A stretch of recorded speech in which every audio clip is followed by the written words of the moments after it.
Praise lord. పరిశుద్ధుడైన యేసుక్రీస్తు వారి నామంలో మీ అందరికీ శుభాలు. ఈరోజు అందరం ఈస్టర్ సెలబ్రేట్ చేసుకుంటున్నాం. అందరికి కూడా ముందుగా హ్యాపీ ఈస్టర్. ఈ ఈస్టర్ సమయంలో కొన్ని విషయాలు దేవుడు మనతో మాట్లాడడానికి ఇష్టపడుతూ ఉన్నారు.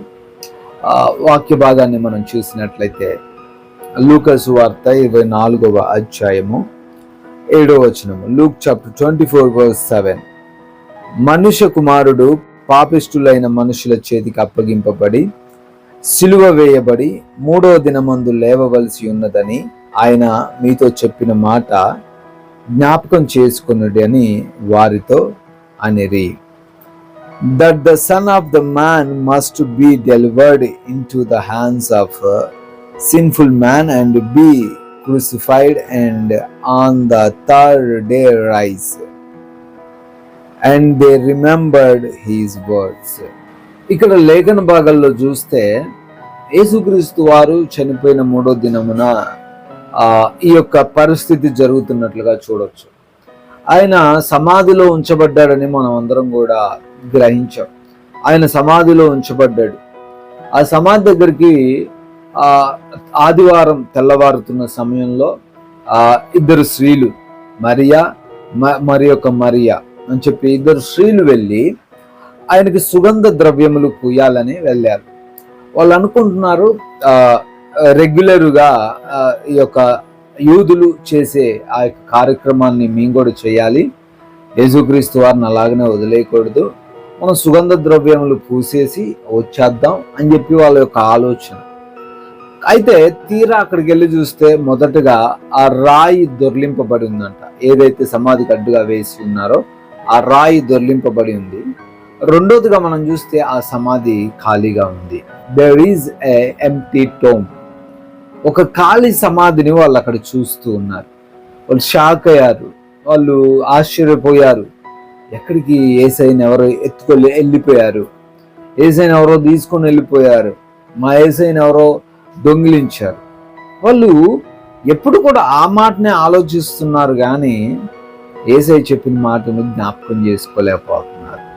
ఈరోజు నువ్వు జ్ఞాపకం చేసుకోలేకపోతున్నావు. యేసయ్య ఎన్నో కార్యాలు నీ జీవితంలో చేస్తాను అని చెప్పారు కదా, అద్భుతాలు చేస్తానని చెప్పారు కదా, నీ స్థితిని మారుస్తానని చెప్పారు కదా, నీకున్న అప్పుల నుంచి ఆయన విడిపిస్తానని చెప్పారు కదా, నీకున్నటువంటి అనారోగ్యం నుంచి ఆయన లేవనెత్తానని చెప్పారు కదా. అయినా కానీ నువ్వెందుకు భయపడుతున్నావు? అయినా కానీ నువ్వెందుకు బాధపడుతున్నావు? అయినా కానీ నువ్వెందుకు కృంగిపోతున్నావు? దేవుని మాట నమ్మలేకపోతున్నావా? ఇక్కడ వీళ్ళు కూడా నమ్మలేకపోయారు. వీళ్ళు కూడా ఏదో రెగ్యులర్గా ఒక నార్మల్ పర్సన్ ఆలోచించినట్లే ఆలోచించారు. కానీ విశ్వాసుల వలె, దేవుని నమ్మిన బిడ్డల వలె వాళ్ళు ఆలోచించలేకపోయారు. ఈరోజు నువ్వు ఆలోచించలేకపోతున్నావు. నీవు దేవుని మాటను గ్రహించలేకపోతున్నావు. ఆయన అద్భుతం చేస్తాడు అని తెలిసినప్పటికీ కృంగిపోతున్నావు, కృషించిపోతున్నావు. ఆయన స్వస్థపరచగలడు అని తెలిసినప్పటికీ నీలో బాధ, కలవరం అంతే ఉండిపోతుంది. వాళ్ళు వచ్చి ఆ యొక్క సమాధిని వెతుకుతుంటే అక్కడ ఉన్న దేవదూత వారికి చెప్తా ఉంటాడు ఏమని అంటే, అమ్మా ఎందుకమ్మా ఇక్కడ వెతుకుతున్నారు? ఆయన ఏం చెప్పారో ఒకసారి జ్ఞాపకం చేసుకోండి. 3వ దినం లేస్తానని చెప్పారు కదా, మీరు ఎందుకు దాన్ని ఆలోచించలేకపోయారు కదా? మనం కూడా ఆలోచించలేకపోతున్నాం కొన్నిసార్లు. నీవు ఈరోజు అలాంటి స్థితిలోనే ఉన్నావు.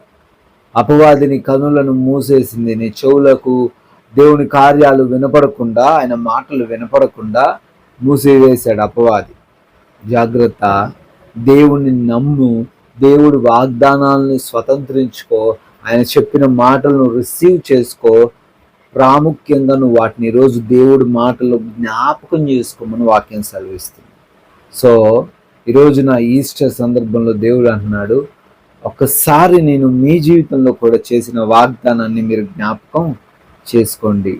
నీ జీవితంలో దేవుడు ఈరోజు ఇచ్చిన వాగ్దానం కావచ్చు, లేదా ఈ సంవత్సరంలో ఇచ్చిన వాగ్దానం కావచ్చు, లేదా ఈ నెలలో ఇచ్చిన వాగ్దానం కావచ్చు. ఒకసారి జ్ఞాపకం చేసుకో, ఆ కార్యం జరగబోతుంది. ఆయన చెప్పే దేవుడు మాత్రమే కాదు, చేసే దేవుడు కూడా. ఆమెన్. కాబట్టి ధైర్యంగా ఉండు, విశ్వాసంతో ఉండు. గొప్ప కార్యాలు నీవు చూడబోతున్నావు. ఆమెన్. ఆమెన్.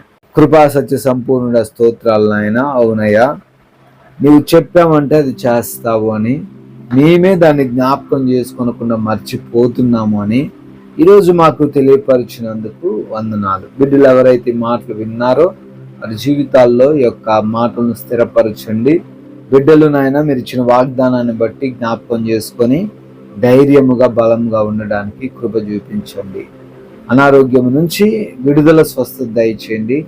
ఆర్థిక బాధల నుంచి విడుదల దయచేయండి. అప్పుల నుంచి విడుదల దయచేయండి. అయా, సమాధానం లేని కుటుంబాలను మరలా కట్టండి తండ్రి. సహాయం దయచేయండి నాయన. ఈ రోజున మా యొక్క పనులను, ప్రయత్నాలను, ప్రయాణాలను దీవించి ఆశీర్వదించమని మీరు తోడై ఉండి కాచి కాపాడమని యేసుక్రీస్తు వారి జీవం కలిగిన నామంలో ఈ ప్రార్థన అడిగి వేడుకొని పొందుకొని ఉన్నాము తండ్రి. Amen. Amen. May God bless you all. దేవుడు మీ అందరినీ కూడా దీవించి ఆశీర్వదించిన గాక.